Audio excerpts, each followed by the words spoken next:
ఉన్నటువంటి బ్రిటన్ ప్రధాని భారతీయ మూలాలు కలిగినటువంటి రిషి సునక్ కాబట్టి ఆయన దీపావళి పండుగ చేశారు కాబట్టి ఇప్పుడు కూడా అంటే ఎప్పుడు చేస్తుంటారు బ్రిటన్లో దీపావళి పండుగ, ఆయన సంప్రదాయబద్ధంగా చేశారు కాబట్టి ఈయన అంతకంటే గ్రాండ్గా చేయాలనుకున్నారు ప్రస్తుతం ఉన్నటువంటి ప్రధానమంత్రి స్టార్మర్. కానీ ఆ వేడుకలలో మద్యం మాంసం వినియోగించారు. ఇది పెద్ద ఎత్తున చర్చకు వచ్చేటప్పటికి క్షమాపణలు చెప్పారు. దీపావళి సంబరాల్లో మాంసం మద్యం చోటు చేసుకున్న ఉదంతం మీద బ్రిటన్ ప్రధాన కార్యాలయం శుక్రవారం క్షమాపణలు చెప్పింది. దాన్ని అనుకోకుండా దొర్లిన తప్పిదంగా వివరించింది.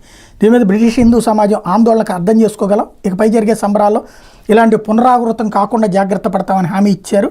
ప్రధాన అధికారిక నివాసం 10 డౌనింగ్ స్ట్రీట్లో అక్టోబర్ 29 దీపావళి వేడుకలు నిర్వహించడం, వాటిలో ప్రధాని కీర్ స్టార్మర్ కూడా పాల్గొనడమే కాకుండా దీపాలు కూడా వెలిగించారు. అయితే ఆ వేడుకల్లో మాంసం మద్యం చోటు చేసుకోవడం మీద హిందూ సమాజం నుండి తీవ్ర నిరసన వ్యక్తమైంది. డౌనింగ్ స్ట్రీట్ దీపావళి సంబరాలు హిందూ సమాజం విశ్వాసాలకు అనుగుణంగా లేవంటూ కన్జర్వేటివ్ పార్టీకి చెందిన బ్రిటిష్ ఇండియన్ ఎంపీ శివాని రాజా స్టార్మర్కి లేఖ కూడా రాసిన నేపథ్యంలో ఇక మీద వాటిని ఎలా జరపాలో వివరించేందుకు తన సన్నద్ధత కూడా వెలిబుచ్చారు.